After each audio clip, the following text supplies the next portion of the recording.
Freezing overnight while backpacking sucks. And I've been there. Last night it got super cold. Last February while I was backpacking, it got down to 18 degrees overnight. I think that is the coldest temperatures that I've gone backpacking in, and I definitely got a bit cold while sleeping, but I know I could have been warmer and more comfortable. I've been thinking about this over the past few days. In order to keep warm this winter while backpacking, I'm going to share with you guys the strategies and the gear that I'm going to be using, along with explaining what you can do to prevent yourself from freezing overnight. So the two main areas that I want to focus on in this video are your sleeping pad and your quilt or sleeping bag. These are two obviously super important pieces of kit for keeping you warm overnight, but even though I thought I had my gear dialed in last February, I still found areas where I could improve. So let's first talk about sleeping pads, and the main important factor with sleeping pads is their R value. This is typically on a scale of 1 to 6, and the higher the number, the warmer the sleeping pad. So for example, a sleeping pad with an R value of 2 is only going to be useful in the summer, where a sleeping pad with an R value of 6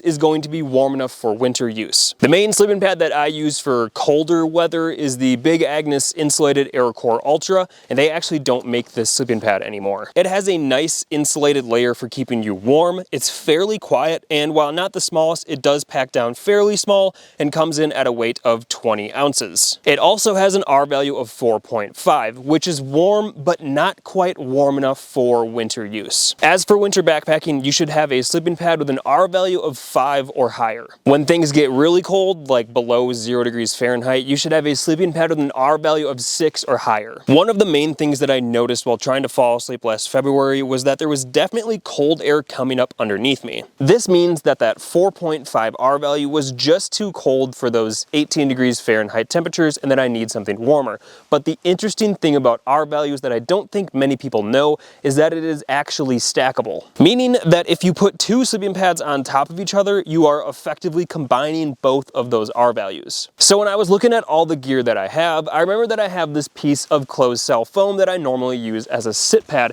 and it has an R value of 2.0. So I can take this closed cell foam pad with a 2.0 R value and put that underneath my 4.5 R value Big Agnes pad. That makes a total R value of 6.5. Plenty warm for some cold weather below freezing backpacking. And you can do this with any sleeping pad that you might have. You don't need to just use a closed cell foam pad. And what's nice is that I can already bring that closed cell foam pad with me as my sit pad, and then at night just put that underneath my normal sleeping pad as an extra layer. Plus, we're only looking at adding about 10 ounces for that piece of closed cell foam. The next piece of gear is the quilt or the sleeping bag. This is a quilt, and this is a sleeping bag. We're going to get into their differences in just a little bit, but there's something more important that we need to talk about first. The main thing to look for with your sleeping bag or quilt is their temperature rating. This is usually rated at comfort, where some sleeping bags have a comfort to extreme rating. The comfort rating of your sleeping bag is just what it says. That temperature outside is the limit at which you will be comfortable sleeping in that sleeping bag. So for example, if your sleeping bag has a comfort rating of 40 degrees, anything lower than 40 degrees at night is going to be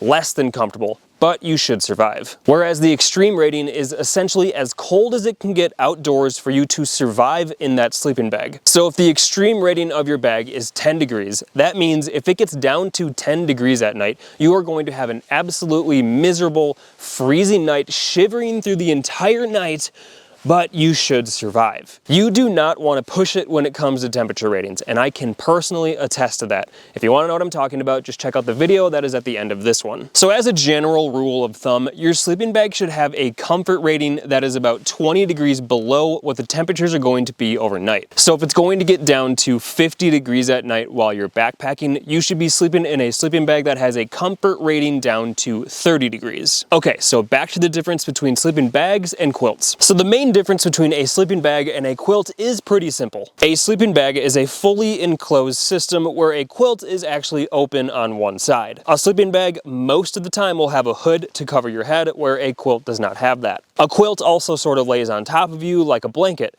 aka a quilt. But they usually have some sort of buckles to keep that large opening somewhat closed, but it still has some open spaces. And the main benefit of a quilt is that it is simply lighter than a sleeping bag. It's meant meant for us weight weenies. And as a general statement, sleeping bags are something that beginner backpackers are more comfortable using, whereas quilts are something more used by experienced backpackers. But that might not always be the case, because at the end of the day, it really comes down to personal preference. This is the Teton Tracker 5-degree sleeping bag. You can see that it completely zips up and is fully enclosed. It also has this hood that you can cinch down and keep your head fully covered. And while this is a synthetic sleeping bag, it's definitely a bit heavier and a bit bulky to bring backpacking. But this thing is toasty warm. Being fully enclosed in a 5-degree sleeping bag that is just nice and fluffy feels pretty darn good on a cold night, but it makes it pretty hard to get out of the tent in the morning. This here is a 0-degree quilt, specifically the Outdoor Vitals Stormloft Down Top Quilt. So you can see that it does not have the zipper to fully enclose the bag, but it does have these small clips to keep that opening closed up. It also does not have a hood to keep your head covered up, so you kind of got to wear a hat when you sleep inside this thing. This also packs down super small and is very lightweight at 21.2 ounces, and it has DWR coated down to help repel water. This is the quilt that I used when I was backpacking last February, and the only thing that I didn't like about it was that it felt kind of small around me. It felt like that Stormloft quilt was like a little bit small around me.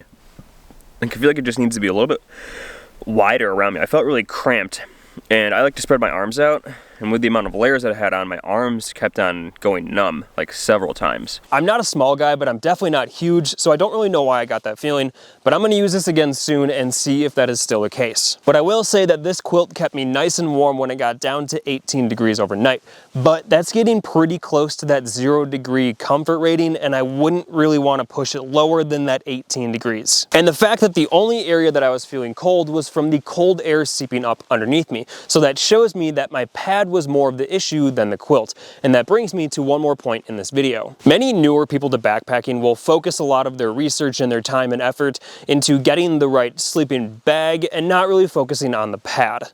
And I will admit, I was one of those people as well. I used a $35 sleeping pad from Amazon for like 2 years. It worked, but it also sucked. If you don't get a warm enough sleeping pad, the ground is just going to draw all of the heat out of you, and you're just not going to sleep well at all. So you should be putting just as much research and effort into getting the right sleeping pad as you would the right sleeping bag. Okay, the only last piece of my sleeping setup is this 7-ounce inflatable pillow. So putting everything that we talked about together in this video, here is the cold weather sleeping setup that I'm going to be using this winter.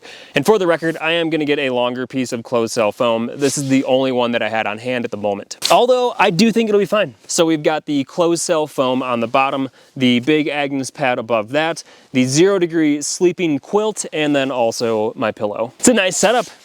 It'll be nice and warm. I'm excited to use this like combined 6.5 R value and see how that actually works and if it makes a big difference. As for the total weight, we're looking at about 53.2 ounces or 3.33 pounds, which really isn't that bad, especially for a winter system. I have yet to test out this system, but I will once the temps start getting lower, and I'm excited to try it out and excited to bring you guys along with me. It should be nice and toasty warm, and I'm looking forward to some chilly nights out on the trail. There you have it, everyone. I hope this helps you give a better idea of what you should be looking for in your own cold weather sleeping setup.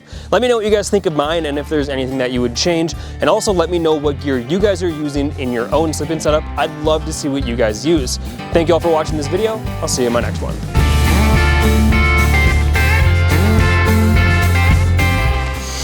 Oh gosh, I'm crouching and my knees are so, oh god. I turned 30 in like 23 days or something. My knees, oh.